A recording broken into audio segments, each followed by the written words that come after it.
Hello दोस्तों, कैसे हो आप लोग। आज की सारी स्टोरीज़ हमें हमारे सब्सक्राइबर्स भाई ने भेजी है, तो उम्मीद करता हूँ कि आपकी ये स्टोरीज़ पसंद आएगी। तो ईयरफोन्स लगा लीजिए और आंखें बंद करके मेरी स्टोरीज़ को इमेजिन कीजिए, आपको मज़ा आएगा।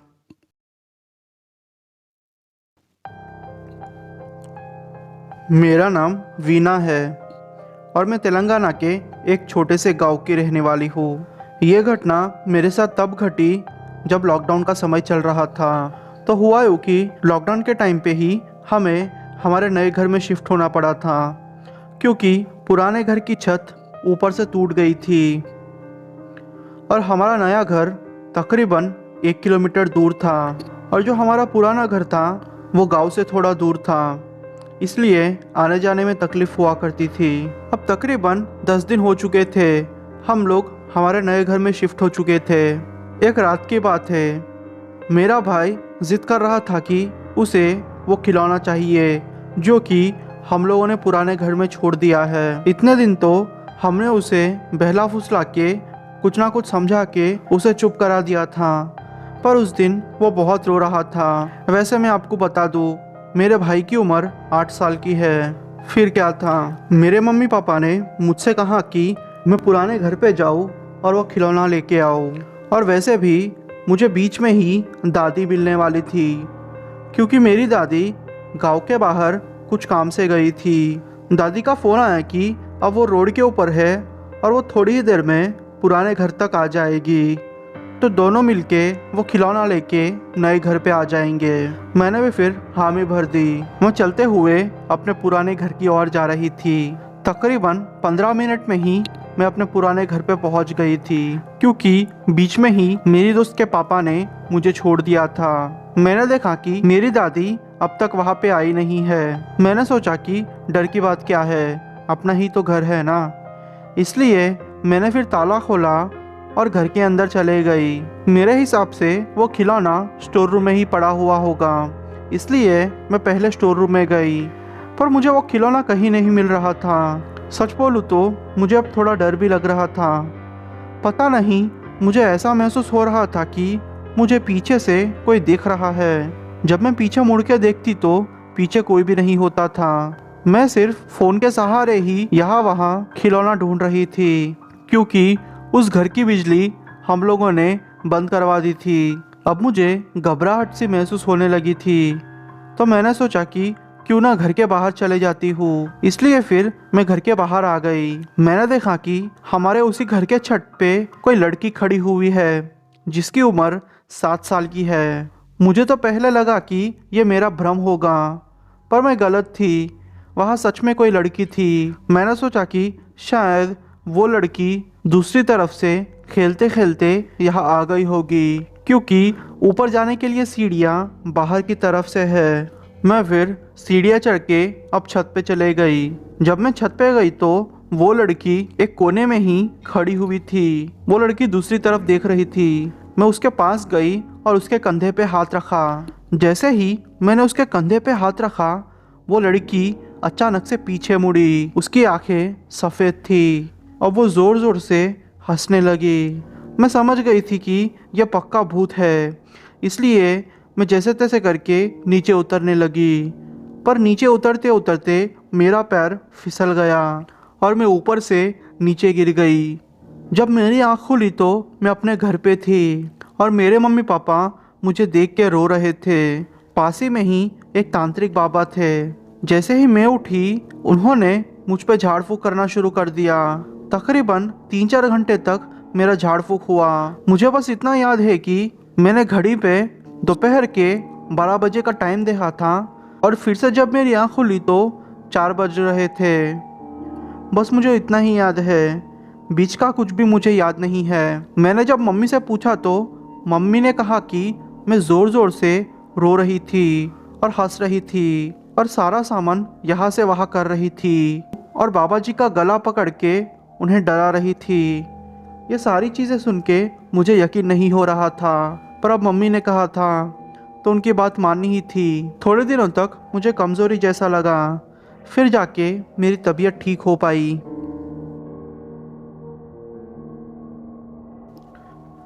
मेरा नाम अंजू है और ये घटना मेरे साथ 2020 में घटी थी। ये समय लॉकडाउन का था और मैं महाराष्ट्र के ही एक छोटे से गांव की रहने वाली हूँ। एक रात की बात है, मेरे पापा ने मुझसे और मेरे बड़े भाई से कहा कि वो उनके लिए पान लेके आए। पापा का पैर टूट चुका था और मम्मी को कैसे भेज सकते थे, इसलिए मेरे पापा ने मुझे और मेरे बड़े भाई अभय को साथ में जाके पान लेके आने को कहा।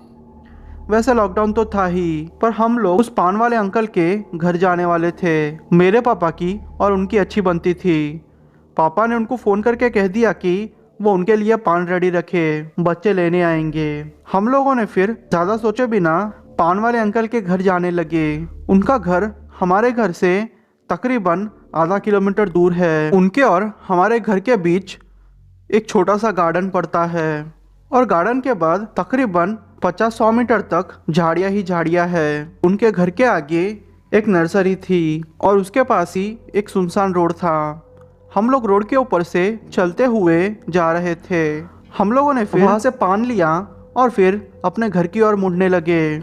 मेरे भाई अभय ने कहा कि यार मुझे कुछ दिख रहा है, वहाँ झाड़ियों पे कोई तो बैठा हुआ है। मैंने अभय से कहा कि पागल है क्या तू, देख मुझे पहले ही डर लगता है, तो ये सारी चीज़ें बोल के मुझे मत डरा, वरना मैं पापा से शिकायत कर दूंगी। तो उसने कहा कि नहीं यार, मैं सच कह रहा हूँ, तू प्लीज़ एक बार देख, वो धीरे धीरे अपने पास ही आ रही है। मैंने जब उस तरफ देखा तो मैं शॉक्ड हो गई। मैंने देखा कि एक औरत जिसने काले कलर के कपड़े पहन के रखे थे, वो झाड़ियों पे से यहाँ वहाँ कूदती हुई हमारे पास ही आ रही थी। मैं समझ चुकी थी कि यह पक्का चुड़ैल है, इसलिए मेरे भाई को कुछ बोले बिना उसको सिर्फ आगे देख के चलने को कहा। मैंने फिर उससे कहा कि वो एक पागल औरत है। मेरा भाई भले ही बड़ा था पर ये सारी चीज़ों में मानता नहीं था, इसलिए फिर उसको कह के भी कोई फ़ायदा नहीं होता।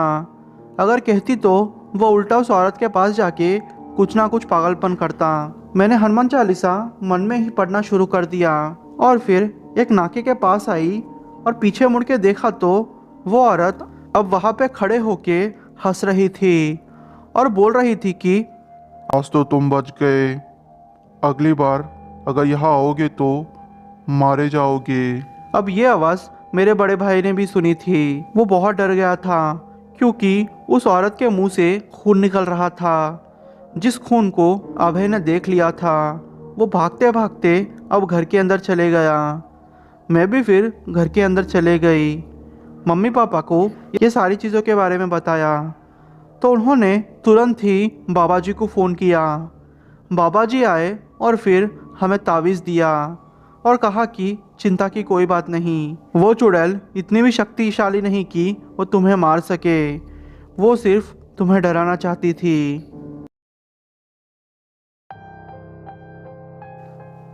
मेरा नाम शांतनु है और मैं बिहार के एक छोटे से गांव का रहने वाला हूँ। ये घटना मेरे साथ पिछले साल घटी थी। लॉकडाउन का समय था। हमारे खेतों में मुझे कुछ काम था। कोरोना का कहर बहुत था, तो मैंने मेरे पापा से बोला कि आप सब लोग घर में ही रहिए। मैं और मेरा एक दोस्त थे, हम दोनों मिलके खेतों की रखवाली करेंगे और सुबह होते ही वापस आ जाएंगे, क्योंकि हमारे एरिया में पुलिस भी घुमा करती थी। हम लोग रात के 11 बजे जाते और 5 बजे तक वापस आ जाते, जिससे कि पुलिस वालों को पता भी ना चलता। रात में खाना खा के फिर मैं और मेरा दोस्त रमन खेतों के लिए निकल गए। हम लोगों को ये डर था कि कहीं कोई जानवर हमारी फसलों को बर्बाद ना कर दे, और आपको तो पता ही है उस टाइम पे कितनी पाबंदियाँ लगी थी। हम लोग फिर रात को खाना खा के खेतों के लिए निकल गए। मेरा और मेरे दोस्त का खेत पास ही में ही था, तो हम लोगों ने सोचा कि बीच में एक छोटा सा पेड़ है, उसके नीचे खटिया बिछा के सो जाते हैं। हम लोगों ने फिर वहाँ पे ही आग जला ली थी। फिर मैं और मेरे दोस्त रमन ने कुछ चक्कर मारे और हम लोगों को लगा कि सब कुछ ठीक है, इसलिए फिर मैंने मेरे दोस्त से कहा कि यार देख, वैसा भी सब कुछ ठीक है, मुझे नींद तो आ नहीं रही, तुझे नींद आ रही हो तो तू थोड़ी देर के लिए सो जा। वैसे भी उसको नींद आ रही थी। इसलिए वो बिना कुछ बोले सो गया। अब रात के 2:30 या 3 बजे थे। मुझे भी हल्की हल्की नींद आ रही थी। मैंने सोचा कि एक दो चक्कर मार लेता हूँ, फिर सो जाता हूँ। फिर मैंने लाठी ली और फिर खेतों का चक्कर मारने के लिए निकल पड़ा। मैं फसलों के बीचों बीच से जा रहा था। मैं जब दूसरी ओर पहुंचा तो मुझे झाड़ के ऊपर कोई आवाज़ आने लगी। मैंने सोचा कि शायद कोई बंदर वगैरह होगा, पर शायद मैं गलत था। मुझे उस पेड़ के ऊपर से किसी औरत के हंसने की आवाज़ आ रही थी।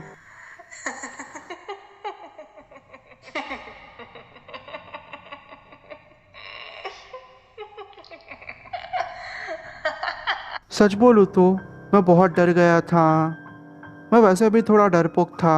मैंने टॉर्च मार के वहाँ देखने की कोशिश की। जैसे ही मैंने उस पेड़ पे टॉर्च मारी, मुझे एक औरत उल्टी लटकी हुई वहाँ पे दिखाई दी।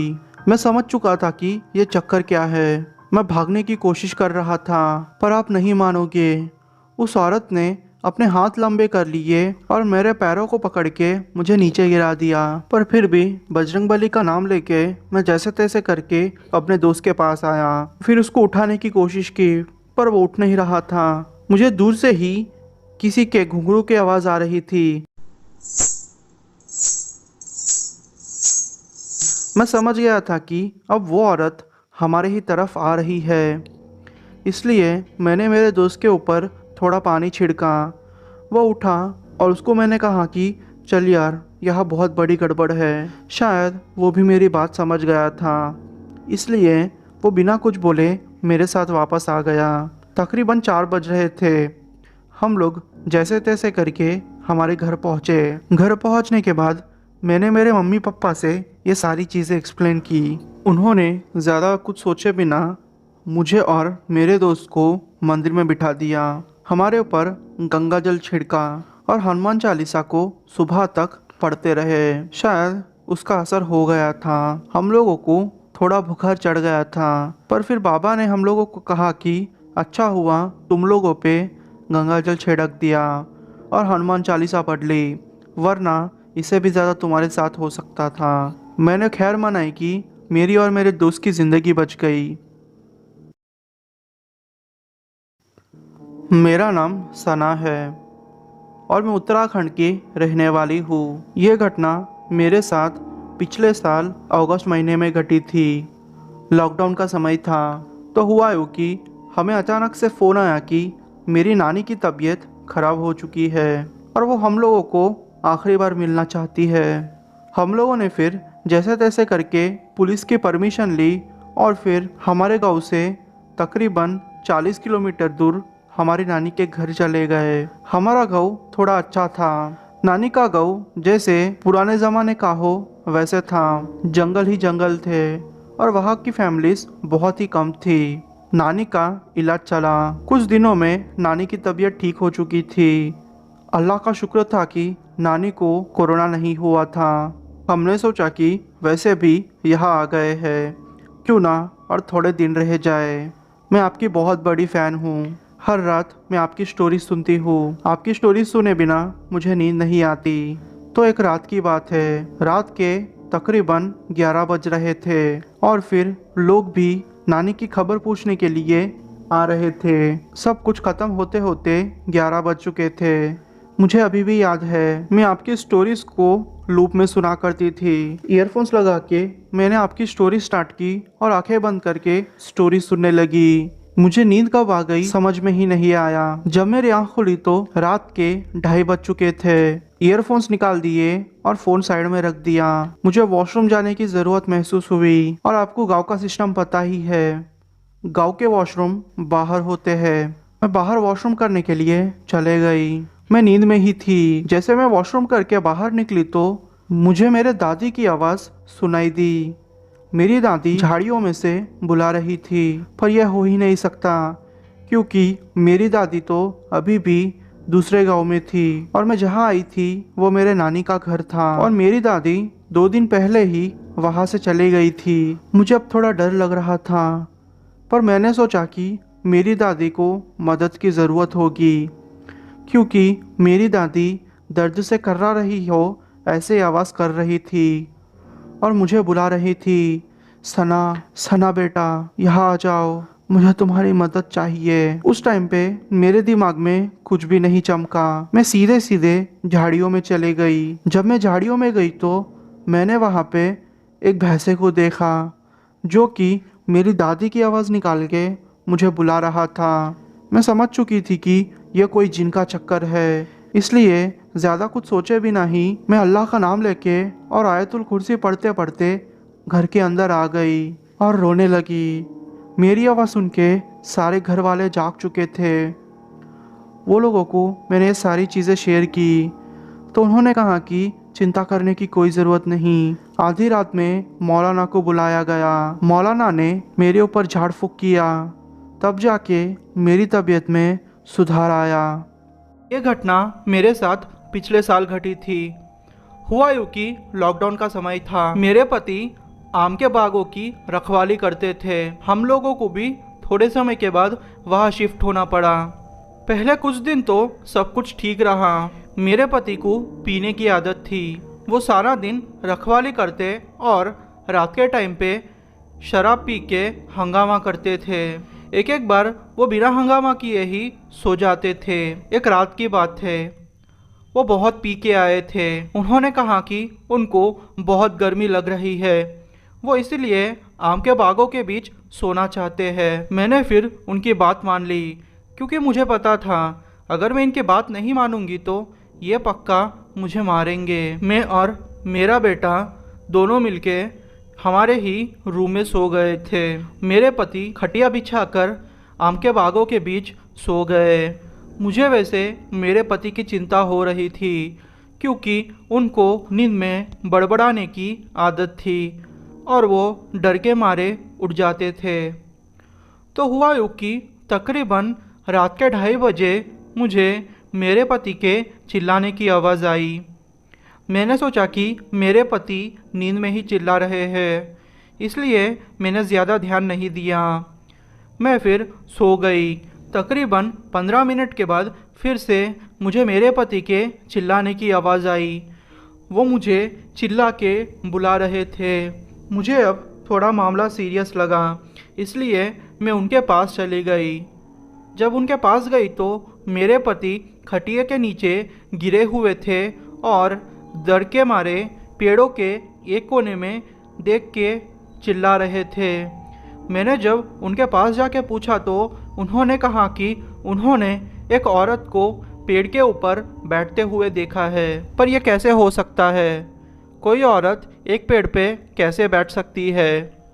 उनको मैंने बहुत समझाने की कोशिश की कि आप नशे में हो, इसलिए आपको ये सब चीज़ें दिख रही है। शायद वो मेरी सबसे बड़ी गलती थी। ऐसे ही रोज़ होते रहता।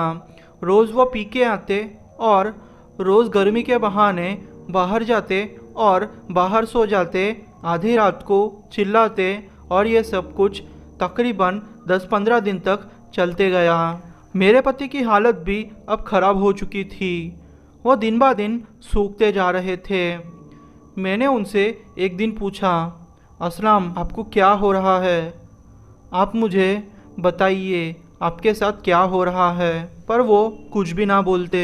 वैसे वो देसी पीते थे और गांव में भी वो मिल जाता था। लोग पुलिस वालों से छुपाकर देसी बेचते थे। वो रात आखिरकार आ ही गई। मेरे पति ऐसे ही सो रहे थे और अचानक से उन्होंने चिल्लाना शुरू कर दिया। मैं जब उनके पास गई तो मैंने भी वो साये को देखा।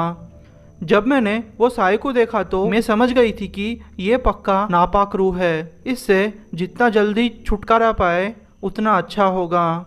मेरे पति ने कहा कि वो औरत उनके छाती पर बैठ के उनका गला दबा रही थी। मैं वैसे थोड़ा डर गई थी, क्योंकि मैं मेरे पति से बहुत प्यार करती थी।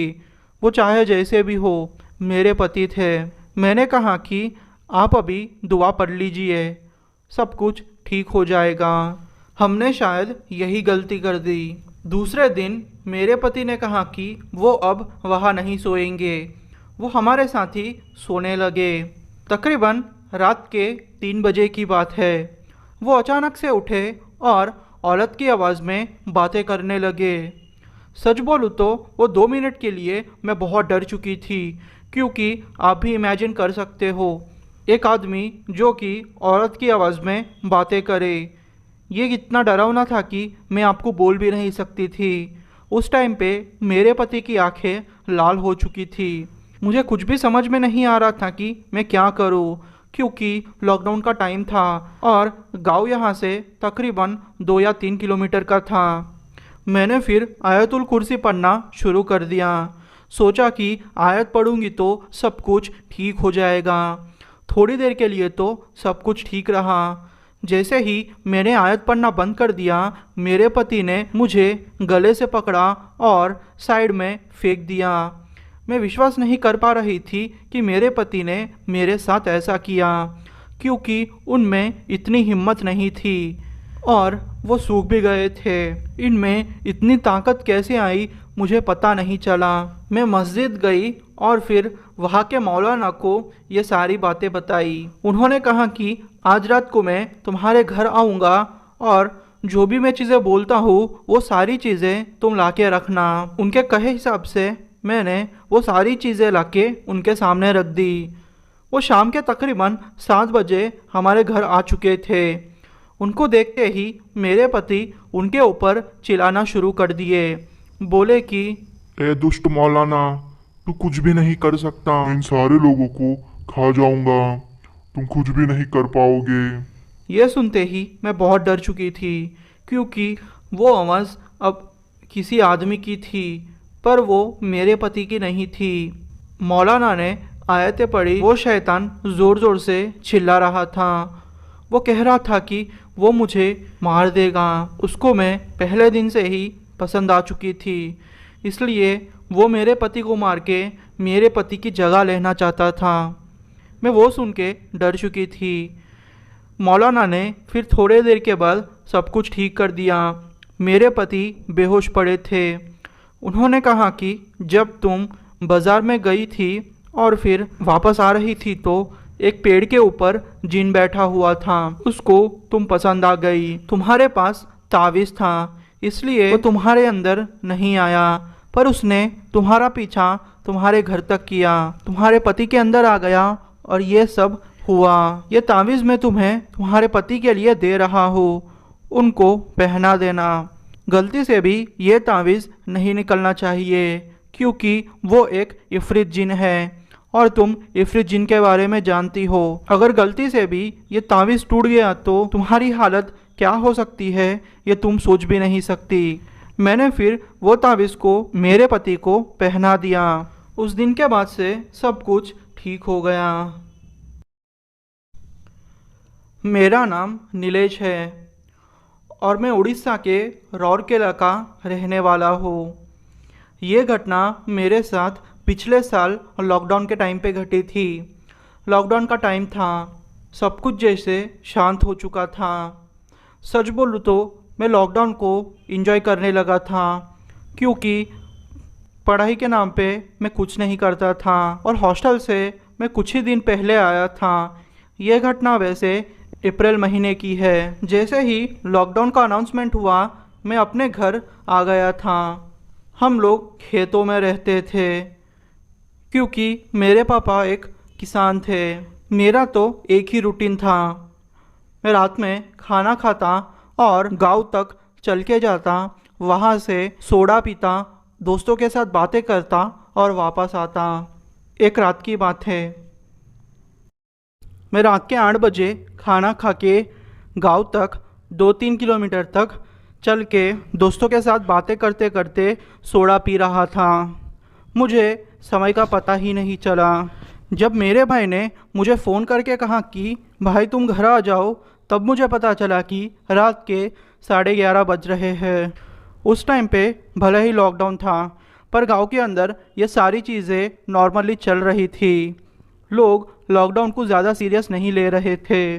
मैं फिर सोडा पी के दोस्तों को अलविदा कह के अपने घर के तरफ आ रहा था। जैसे ही मैं खेतों के एरिया में आया, मुझे ऐसा लगा कि मेरे पीछे कोई चल रहा है। मैंने सोचा कि शायद ये मेरा भ्रम होगा, क्योंकि पहले भी मेरे साथ ऐसा बहुत बार हो चुका है। इसलिए मैंने ज़्यादा ध्यान दिए बिना ही आगे बढ़ना ही सही समझा। मैं जैसे ही आगे बढ़ता गया वो आवाज़ें और तेज़ होते गई।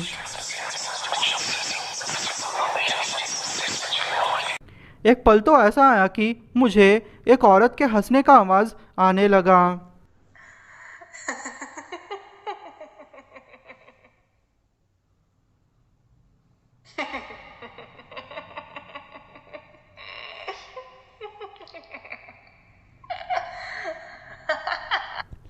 मैं अब पक्का श्योर हो चुका था कि यह पक्का कोई चुड़ैल का ही काम है, क्योंकि इस जगह पे इस टाइम पे किसी इंसान का आना मुमकिन नहीं था, क्योंकि हमारे गांव के लोग ज़्यादातर दिन में ही काम करते थे और सीज़न भी नहीं थी कि लोग आधी रात तक खेत में रहे। और अगर किसी को भी आना होता तो वो 7-8 बजे के बीच में ही आ जाता। मैंने फिर अचानक से पीछे मुड़ के देखा तो मुझे एक औरत दिखाई दी। वो औरत दिखने में बहुत डरावनी लग रही थी। मैं समझ गया था कि ये चक्कर क्या है, पर फिर भी मैं कंफर्म करना चाहता था कि ये चीज़ क्या है। इसलिए मैंने उसके पैरों के तरफ ध्यान दिया। उसके पैर उल्टे थे। मैं समझ चुका था कि अब मेरा बचना मुश्किल है, पर फिर भी मरता क्या ना करता। मैं भागने की कोशिश करने लगा। मैं भागते गया। जैसे ही मैं भाग के थोड़ा आगे गया, उस औरत ने पता नहीं कैसे मेरे पैरों को पकड़ लिया और नीचे गिरा दिया। वो औरत अब धीरे धीरे मेरे पास आ रही थी। मुझे उसे देख के बहुत डर लग रहा था। मुझे समझ में नहीं आ रहा था कि मैं क्या करूं। मैंने फिर भगवान का नाम लेना शुरू कर दिया। जैसे ही मैंने शिवजी का नाम लिया, वो औरत पीछे मुड़ गई। मैं समझ गया था कि अब मुझे भागना होगा। मैं भागकर अपने घर आ गया और घर वालों को सारी बातें बताई। उन्होंने कहा कि अब से तुम जाना मत बाहर, वरना वो औरत तुम्हें नहीं छोड़ेगी। तब से मैंने रात में जाना बंद कर दिया है। ये घटना मेरे साथ पिछले साल जून महीने में घटी थी। हुआ यूँ कि मैं गांव से अपने घर खेतों की तरफ जा रहा था। मैं बाइक पे था। अचानक से मेरे बाइक का वज़न बढ़ गया। मैंने सोचा कि शायद ये मेरा भ्रम होगा, पर थोड़ा आगे जाते ही मैंने जब मेरे शीशे से पीछे मुड़ के देखा तो मुझे एक काला साया दिखा। मेरे बाइक का बैलेंस बिगड़ा, पर फिर भी मैंने मेरे बाइक को संभाल लिया। फिर से वो साया मुझे दिखा। मैं पास के मंदिर में जाके थोड़ी देर के लिए बैठ गया, पर वो औरत वहाँ से नहीं जा रही थी। इसलिए मैंने सारी रात मंदिर में गुजारी। सुबह होते ही मैं घर आ गया। ये कहानी भले आपको छोटी लगे, पर सच में ये मेरे साथ घट चुका है।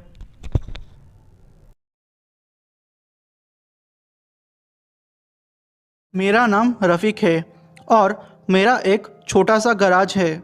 मेरी उम्र 28 साल की है। मेरी पत्नी फरहाना 25 साल की है। हम लोग नासिक के एक छोटे से गांव के रहने वाले हैं। ये घटना मेरे साथ इसी साल अप्रैल के महीने में घटी थी। मेरा ज़्यादातर वक्त गराज में ही गुजरता था। रात को घर आके मैं खा के सो जाता था। मैं मेरी पत्नी फरहाना को ज़्यादा वक्त नहीं दे पाता था। इससे वो हमेशा मुझसे चिढ़ी हुई रहती थी। पर लॉकडाउन होने से मेरे घर पे शांति का माहौल था, क्योंकि मैं घर पे ही रहता था। मैं अपनी ज़िंदगी से खुश था, पर अपनी पत्नी के बारे में कुछ ज़्यादा ही सोचता रहता था। हमारे 2 बच्चे थे, 2 ही बेटे थे। लॉकडाउन होने की वजह से मेरा काम भी रुक गया था। मैं ज़्यादातर अपना वक्त घर पे ही गुजारता था। फरहाना और मेरी अम्मी अब्बू खेत में काम करते थे। हमारा छोटा सा खेत था। एक दिन हुआ यूँ कि हम लोग खेत से काम ख़त्म करके घर जा रहे थे। तब मुझे टॉयलेट जाने की ज़रूरत महसूस हुई। काफ़ी शाम भी हो चुकी थी। मैंने सबको बोला कि मैं आता हूँ, आप लोग आगे बढ़े। मैं अपना काम ख़त्म करके चला गया। पहले 2 दिन सब कुछ ठीक रहा। तीसरे दिन रात को जब मैं नींद से उठा तो देखा कि मेरी पत्नी बेड पे नहीं थी। मैं उठ के उसे ढूंढने गया। बाहर देखा कि मेरी पत्नी मुझे पीठ दिखाए बाहर चांद को देखकर कुछ बड़बड़ा रही थी। मैं उसके पास गया, मगर जब मैंने उसके कंधे पर हाथ रखा तो वो पीछे मुड़ी। जब मैंने उसका चेहरा देखा तो मेरे रोंगटे खड़े हो गए थे। वो एक भयानक चेहरा था। उसने मुझे सर पे मारा और मैं वहीं बेहोश हो गया। जब मेरी आंख खुली तो सुबह हो गई थी और मेरे घर वाले वहीं बाहर मुझे देख के पूछ रहे थे कि आखिर क्या हुआ। मैंने सब कुछ बताया, पर उन्हें लगा कि मैं कोई सपना देख रहा था और नींद में चल के बाहर आ गया। उसी दिन दोपहर को मेरे बच्चों को घर छोड़ के खेत गया और शाम तक आया तो मेरा पहला लड़का मुझे मरा हुआ पाया गया। मैं वो देखकर जैसे अंदर से टूट गया था। हम लोग बहुत रोए। दूसरे लड़के ने कहा कि उसने एक बड़े से आदमी को देखा था और फैज़ यानी मेरे पहले लड़का उसके पीछे चला गया। जब वो वापस आया तो बोला कि उसे सोना है और वो सो गया। बाद में वो कभी नहीं उठा। चौथी रात को हद हो गई। मेरी नींद रात के 2 बजे खुली। मेरी पत्नी बेड पे बैठकर मुझे देख रही थी। वो ज़ोर ज़ोर से सांस ले रही थी। वो मेरा गला ज़ोर ज़ोर से दबा रही थी। आँख खुली तो देखता हूँ कि मेरी पत्नी रूम में ही नहीं है। फरहाना मेरे दूसरे बच्चे के पास दूसरे रूम में सोई हुई थी। उसी दिन मेरी पत्नी ने 5 लोगों का खाना अकेले खा लिया। हम लोग वो देख के डर गए। हमने सोचा कि फैज़ के मरने के गम में फरहाना दिमागी रूप से बीमार हो गई है, थोड़े दिन में ठीक हो जाएगी। 5वीं रात बहुत डरावनी थी। मेरी पत्नी फरहाना एक भूत जैसे रूप में आ गई थी। वो ज़ोर ज़ोर से किसी आदमी के आवाज़ में चिल्ला रही थी। उसने अहमद यानी मेरे दूसरे लड़के को हवा में उछाल दिया। मेरा बच्चा तड़प तड़प के मर गया। मैंने फरहाना को बोला, ये क्या कर रही हो तुम? पागल हो गई हो क्या? वो ज़ोर ज़ोर से हंसी और वो मुझे मार रही थी। मैंने तुरंत आयतुल कुर्सी पढ़ना शुरू कर दिया। वो शांत हो गई। मेरे अम्मी अब्बू भी पता नहीं वो आवाज़ वो लोगों ने सुनी ही नहीं। दूसरे दिन मैं हमारे पास वाली मस्जिद के पास मौलाना के घर गया और उनको सारी बातें बताई। उन्होंने बोला कि वो अब कुछ नहीं बताएंगे। उन्होंने बोला कि मैं मेरी पत्नी को उनके घर ले आऊँ। हम लोग मोहल्ले के 4-5 आदमी फरहाना को बांधकर उठा के मौलाना के पास ले गए। वहाँ मौलाना ने सारी तैयारी करके रखी थी। जैसे ही मौलाना ने फरहाना के आँख में फूंक मारी तो ज़ोर ज़ोर से वो हंस के बोलने लगी, मर जाएगा तू मौलाना, तुझे मैं जिंदा नहीं छोड़ूंगा, तेरी नस्लों को तबाह कर दूंगा। पहले मुझे इसकी नस्लें भी तबाह करनी है, वो मुझे करने दे। मौलाना बोले, क्या बिगाड़ा है इस बच्चे ने तेरा? मेरी पत्नी बोली, पूछ ले इससे। मौलाना आंख बंद करके आयतें पढ़ने लगे। फिर मौलाना ने बोला कि मैंने जिस दिन जिस जगह पर टॉयलेट किया था वह जिन का बसेरा था। वो गुस्सा हो गए थे कि उनकी जगह को मैंने कैसे गंदा कर दिया। ये इफ़रित जिन है। ये जिन बहुत ख़तरनाक होते हैं। बहुत झाड़ फूँक करने के बाद भी वो नहीं माने। मैंने जिन्नात से माफ़ी भी मांगी, पर फिर भी वो मेरी पत्नी को नहीं छोड़ रहे थे। मौलाना ने हमें बाहर जाने को कहा और अंदर से दरवाज़ा बंद कर दिया। अंदर से बहुत सारी आवाज़ें आ रही थी, जैसे आदमी औरत एक साथ बात कर रहे हो। चीखने चिल्लाने की आवाज़ें आ रही थी और आखिरकार एकदम सब कुछ शांत हो गया।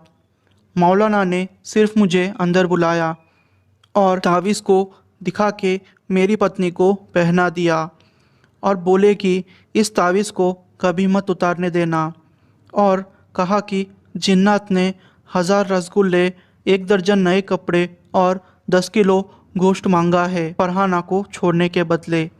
ये सारी चीज़ें हमें वही रखनी होगी। हम लोगों ने ये सारी चीज़ें जिन्नात के कहने अनुसार वही रख दी और मेरी पत्नी फरहाना ठीक हो चुकी थी। अल्लाह के करम से आज सब कुछ ठीक है। आज तकरीबन 3-4 महीने हो चुके हैं और सब कुछ ठीक है, पर मैंने मरे बच्चों को खो दिया था। मैंने सोचा अब जी के क्या करूँगा, पर जीना था।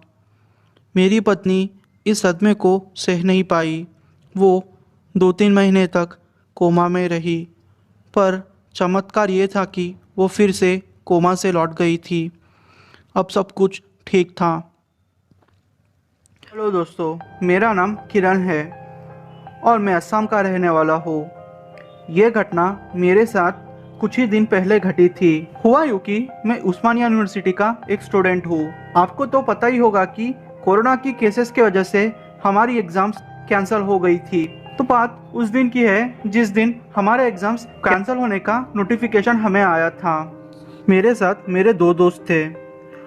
फिर हमने सोचा कि वैसे तो एग्ज़ाम्स कैंसिल हो चुके हैं और हमारे हॉस्टल में भी हमें खाना देना उन्होंने बंद कर दिया था। तो हमने सोचा कि क्यों ना अब घर चले जाए। वैसे भी 15-20 दिन तक एग्ज़ाम्स नहीं रहने वाले हैं। इससे अच्छा हम लोग घर चले जाएंगे और एग्ज़ाम्स की डेट होते ही हम लोग वापस आ जाएंगे। दोस्तों से कहा कि चलो यार हम लोग घर चले जाते हैं। वैसे भी बहुत दिन हो चुके हैं हम लोग घर नहीं गए, तो इस बहाने घर वालों से मिल लेंगे और जब डेट्स आएंगे तो वापस आ जाएंगे। मेरे दोस्त ऋषभ के पास कार थी। वैसे भी हमारी कोई एग्ज़ाम्स नहीं थी और ऋषभ ने कहा कि चल यार हम लोग असम घूम आते हैं। तो हम लोगों ने सोचा कि उसके गाड़ी में पेट्रोल डलवाएंगे और घर पहुंच जाएंगे और फिर थोड़े दिन यहाँ वहाँ घूमकर फिर ऋषभ के साथ ही वापस चले आएंगे। वैसे भी इस पैसे वाला था और वो भी फ्री ही था और टाइम की कोई दिक्कत नहीं थी। हम लोग फिर असम जाने के लिए दूसरे ही दिन निकल गए। मैंने हॉस्टल से अपना पूरा सामान ले लिया और मेरे बाकी 2 दोस्तों को भी अपना सामान लेने को कह दिया। हम लोग अपना सामान लेके गाड़ी की डिक्की में रख के हम लोग वापस जाने लगे। जैसे ही रात होती हम लोग किसी ना किसी जगह पे रुक जाते, क्योंकि आपको तो पता ही होगा कि नाइट कर्फ्यू का माहौल था। ज़्यादा लोग बाहर भी नहीं निकल रहे थे। गाड़ी अभी इक्का तुक्का हमें दिख रही थी। तो हमने सोचा कि कोई प्रॉब्लम ना हो, इसीलिए हम लोग रात के टाइम पे किसी होटल या लॉज में रुक जाएंगे। तकरीबन 2 दिन ट्रैवल करने के बाद हम लोग असम के करीब पहुंच गए। उससे तकरीबन 4 या 5 घंटे का रास्ता ही था और रात के 10 बज चुके थे। तो हमने सोचा कि क्यों ना लॉज लेने से अच्छा है कि हम लोग अपने घर ही चले जाए, और हमने घर में फ़ोन करके कह दिया था कि हम लोग घर आने वाले हैं। तो फिर हमने डिसाइड किया कि हम लोग अब चले जाएंगे, क्योंकि एरिया अपना ही था तो कोई दिक्कत वाली बात ही नहीं थी। हम लोग खाना खा के फिर आगे बढ़ने लगे। जैसे ही हम थोड़ा आगे बढ़े, शायद 10 या 15 किलोमीटर ही होगा, हम लोग किसी जंगल जैसे इलाके में आ गए। ऋषभ ने बोला कि यार मेरा मन बहुत कर रहा है कि मैं थोड़ी देर बाहर यहाँ वहाँ टहल आऊँ। ऋषभ के लिए ये सब नया था, क्योंकि वो बचपन से ही हैदराबाद में पला बड़ा था, वो भी एक पॉश एरिया में, जहाँ ऐसे जंगल दिखना उसके लिए लगभग नामुमकिन था। तो हमने भी बोला कि ठीक है भाई, चलो कोई बात नहीं, तो थोड़ी देर बाहर घुमाना, हम ऐसे ही बैठे रहेंगे। फिर ऋषभ वहाँ झाड़ियों के अंदर थोड़ी देर के लिए चला गया। जब आधा घंटा हुआ वो वापस नहीं आया तो हमें टेंशन जैसा होने लगा। मुझे समझ नहीं आ रहा था कि मैं क्या करूं। मैंने मेरे 2 दोस्तों से कहा कि यार लगता है ऋषभ के साथ कुछ हुआ है, वरना वो इतनी देर नहीं लगाता। वैसे ऋषभ बहुत डरपोक भी था, पर फिर भी शो ऑफ के लिए वो कभी कभी ऐसी हरकतें करता था। फिर हम लोग नीचे उतरे और फिर उसको ढूंढने लगे। दूर दूर तक ऋषभ का कोई अता पता नहीं था। हम लोग को बहुत टेंशन हो रही थी। हम क्या करें, हमें कुछ समझ में नहीं आ रहा था। मैं तो बहुत डर गया था, क्योंकि मेरे कहने पे ऋषभ को उसके मम्मी पापा ने मेरी गारंटी पे हमारे साथ भेजा था। अगर उसको कुछ हो जाएगा तो मैं ही उस चीज़ का जिम्मेदार होगा। फिर हम लोगों ने ऋषभ को पीछे की तरफ ढूंढना स्टार्ट कर दिया। तकरीबन 2 या 3 किलोमीटर हम लोग जंगल के अंदर चले गए। फिर एक जगह जाके हमने देखा कि ऋषभ ऐसे ही हमारी तरफ पीठ करके पैर पलटाए हुए बैठा हुआ है। हमें कुछ समझ में नहीं आ रहा था। मैं ज़ोर से चिल्लाया, ऋषभ यार तू कब से गायब है? हमें कितनी टेंशन हो गई थी, तुझे पता है क्या? पर फिर भी ऋषभ ने कोई आंसर नहीं दिया।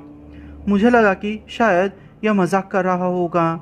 जब मैं उसके पास गया तो उसे देख के मैं शॉक्ड हो गया। उसकी आंखें पलटी हुई थी, मतलब उसकी आंखों की पुतलियाँ मुड़ गई थी और सिर्फ सफ़ेद हिस्सा दिख रहा था। मुझे समझ नहीं आ रहा था कि मैं क्या करूं। मैं तुरंत ही ऋषभ को लेके गाड़ी में बिठाकर पास ही किसी गांव में चले गया। वो गांव वाले ऋषभ को देख के समझ गए थे।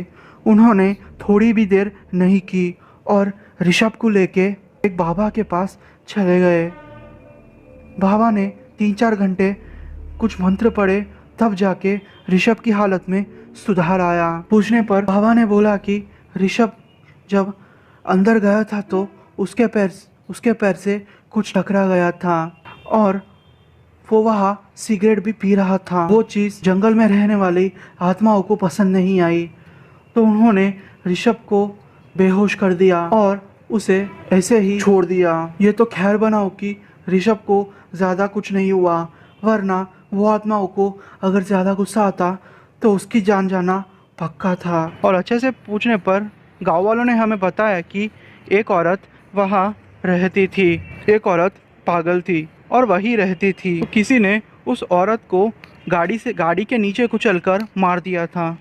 तब से वो औरत सब लोगों को ऐसे ही सताती है, जंगल की आत्मा बनके। हेलो दोस्तों, मेरा नाम प्रतीक है। मेरी उम्र 35 साल की है। मैं मध्य प्रदेश के भोपाल का रहने वाला हूँ। ये घटना मेरे साथ पिछले साल घटी थी। लॉकडाउन का समय था। अचानक से मेरे दादा की तबीयत खराब हो गई। फिर मेरे मम्मी पापा ने मुझे फ़ोन करके कहा कि तुम्हें अपने दादा की खबर पूछने आना पड़ेगा, क्योंकि सीरियस सिचुएशन थी। उन्होंने तो खुल के कुछ भी नहीं बोला, पर मैंने उनकी बातें समझ ली थी। मुझे डर भी लग रहा था, पर मैंने सोचा कि गांव से सुरक्षित जगह हमारे लिए कुछ भी नहीं हो सकती, क्योंकि हमारा घर गांव में बहुत बड़ा था। तो अगर दादाजी को क्वारंटाइन घर में करना पड़ा तो भी ज़्यादा दिक्कत की बात नहीं थी। पर दादाजी को हॉस्पिटल में ही क्वारंटाइन किया गया था। दादी अब अकेली पड़ चुकी थी। मैं दादी का लाडला था, तो दादी ने मुझसे फ़ोन करके फिर से कहा कि बेटा तू आ जा अपने दादा से मिलने। फिर मैंने कहा कि ठीक है दादी, मैं आ जाता हूँ, आप चिंता मत करिए। वैसे मेरे बच्चे कभी भी गांव में नहीं गए थे, क्योंकि बिजनेस के कारण मुझे गांव में जाने का टाइम ही नहीं मिलता था। मेरे मम्मी पापा मुझे मिलने के लिए भोपाल ही आ जाते। मैंने फिर ये सारी चीज़ें मेरे वाइफ से शेयर की, तो मेरी वाइफ ने बोला कि अच्छा है कि हम लोग गांव चले जाए, वैसे भी यहाँ सिचुएशन बहुत ख़राब है। हम अगर शांति से गांव पहुँच जाएंगे तो हमें कोई टेंशन की बात ही नहीं होगी। फिर मैं भी मेरी पत्नी की बात मान गया। मेरा एक बड़ा बेटा था और छोटी बेटी थी। मेरा बड़ा बेटा 15 साल का था और मेरी छोटी बेटी 12 साल की थी। हम लोग फिर गांव जाने के लिए निकल गए। मैंने फिर अपना बिजनेस का सारा काम शाम को ही ख़त्म कर दिया था, क्योंकि घर में से ही मैं मेरा ज़्यादातर बिजनेस चलाया करता था। शाम के 7 बजे हम लोग गांव जाने के लिए निकल गए। सफ़र एकदम ठीक था, क्योंकि रास्ता एकदम सुनसान था। सच बोलूँ तो इक्का दुक्का गाड़ियाँ भी नहीं दिख रही थी। मैंने मेरी ज़िंदगी में पहली बार इतना डरावना माहौल देखा था। सच बोलूँ तो मुझे मानने भी नहीं आ रहा था कि ये कोरोना की वजह से ये सब भी हो सकता है, क्योंकि इतने दिन मैं मेरे घर में ही पड़ा रहता था और बिजनेस भी घर से चलाता था। वो बाहर की सिचुएशन के बारे में मुझे नहीं पता था, और अगर पता भी होता तो इतनी सीरियस सिचुएशन होगी मैंने कभी नहीं सोचा था। मैं ड्राइव कर रहा था, सब कुछ ठीक चल रहा था, पर अचानक से मेरी गाड़ी पंचर हो गई। हम लोग को एक सुनसान इलाके में गाड़ी रोकनी पड़ी। मैं रोकना नहीं चाहता था, पर क्या करूं, चेक तो करना ही था ना। फिर मैं गाड़ी से उतरा तो मुझे पता चला कि मेरे दोनों टायर पंचर हो चुके हैं। मुझे थोड़ी टेंशन होने लगी। मुझे समझ में नहीं आ रहा था कि अब मैं क्या करूं, क्योंकि मेरे दो बच्चे छोटे थे और मेरी पत्नी और मैं, हम पूरे रोड पे अकेले थे। मुझे आसपास कोई भी नहीं दिख रहा था। मेरी टेंशन बढ़ती जा रही थी। हम ऐसे ही सोचते रहे कि हम लोग क्या करें, क्योंकि कोरोना का टाइम था और पंचर की दुकानें खुली रहना शायद मुश्किल था। अगर खुली होती तो भी बहुत दूर थी, क्योंकि पिछला पेट्रोल पंप हमसे करीब 60 या 70 किलोमीटर आगे होगा। हम लोग फंस चुके थे। हमें समझ नहीं आ रहा था कि हम लोग क्या करें। मेरी छोटी बेटी रो रही थी और चिल्ला रही थी कि मेरी छोटी बेटी को कोई औरत दिख रही है। मैंने फिर उसे चुप कराने की कोशिश की। मैंने सोचा कि ये उसका बचपना है और शायद मेरी अटेंशन पाने के लिए वो मुझसे झूठ बोल रही है। थोड़ी देर बाद एक औरत चलती हुई हमें दिखाई दी। मैं पहले तो थोड़ा घबरा चुका था, पर सोचा कि अब मुझे मदद की ज़रूरत है, मुझे कुछ तो करना होगा। फिर मैंने उस औरत से बात करने की कोशिश की। उस औरत के पास जाके मैंने कहा, अरे बहन जी, आपको पता है क्या यहाँ कोई पंचर करने वाला होगा? तो उस औरत ने जवाब दिया, जी साहब, हमारे गांव में एक पंचर वाला है, पर हमारा गांव यहाँ से 2 किलोमीटर दूर है। फिर मैंने घबराहट में कहा कि मिल तो जाएगा ना? फिर उस औरत ने कहा कि जी साहब, आपको मिल जाएगा। पर मैं बेवकूफ़ था। मैंने इस औरत से नहीं पूछा कि अगर तुम्हारा गांव 2 किलोमीटर दूर है तो तुम इस सुनसान इलाके में क्या कर रही हो। मुझे जल्दी जल्दी में कुछ नहीं सूझा। मैंने पत्नी से कहा कि मैं अब क्या करूं। मेरी पत्नी ने कहा कि अब आपको जाना ही होगा, क्योंकि अगर मैं आई तो बच्चे अकेले पड़ जाएंगे और मुझे डर भी लग रहा है। तो मैंने मेरी पत्नी से कहा कि पूरे दरवाजे लॉक कर देता हो, अगर कोई भी आए तो दरवाज़ा खोलने की कोशिश करे तो तुम उसे दरवाज़ा मत खोलने देना। तो मेरी पत्नी मान गई। फिर मैं उस औरत के पीछे पीछे 2 किलोमीटर तक चलते गया। गांव आ गया। उस औरत ने मुझे एक छोटे से घर के पास ठहरा दिया। उस औरत ने फिर उस मैकेनिक को बुलाया। फिर उस मैकेनिक ने कहा कि चलिए भाई साहब, जल्दी चलिए, क्योंकि जहाँ आपकी फैमिली रुकी है वो इलाका बहुत ख़राब है। प्लीज़ भाई साहब, आप जल्दी चलिए।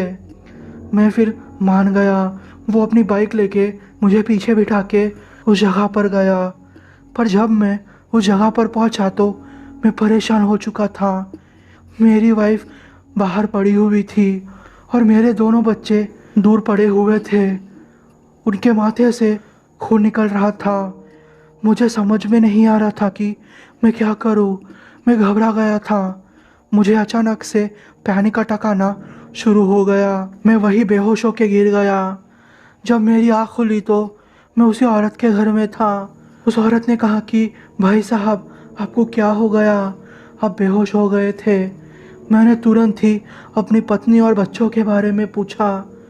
फिर उस औरत ने कहा कि आप चिंता मत कीजिए, डॉक्टर साहब उनका इलाज कर रहे हैं। फिर मैंने तुरंत कहा कि मुझे मेरी पत्नी और बच्चों से मिलना है। वो औरत मुझे फिर मेरे पत्नी और बच्चों के पास ले गई।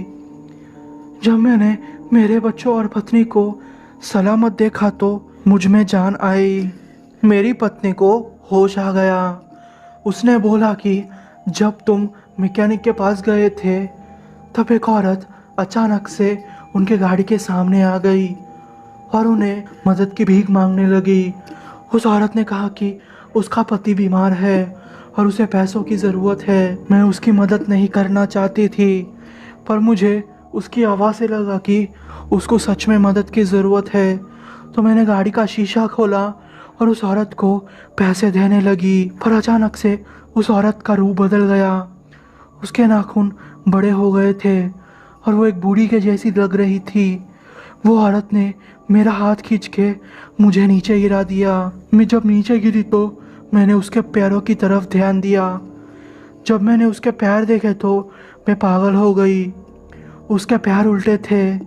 मैं समझ चुकी थी कि ये चक्कर क्या है। वो एक चुड़ैल थी। वो ज़ोर ज़ोर से हंस रही थी। मेरे डर की कोई सीमा नहीं थी। मुझे मेरे बच्चों के बारे में सोच के डर लग रहा था।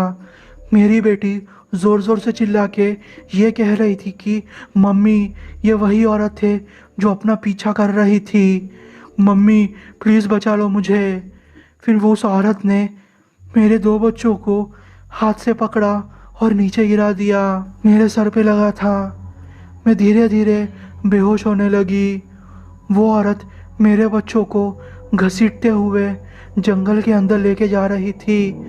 बस मुझे उतना ही याद है। जब मेरी नींद खुली तो मैं तुम्हारे सामने थी, पर गनीमत थी कि मेरे बच्चे बच गए थे और उन्हें कुछ भी नहीं हुआ था। और उस औरत ने मेरे बच्चों को कुछ भी नहीं किया था। पर जब मैंने उस औरत से पूछा तो उस औरत ने कहा कि अच्छा हुआ कि कोई गांव वाला वहां से गुजर रहा था।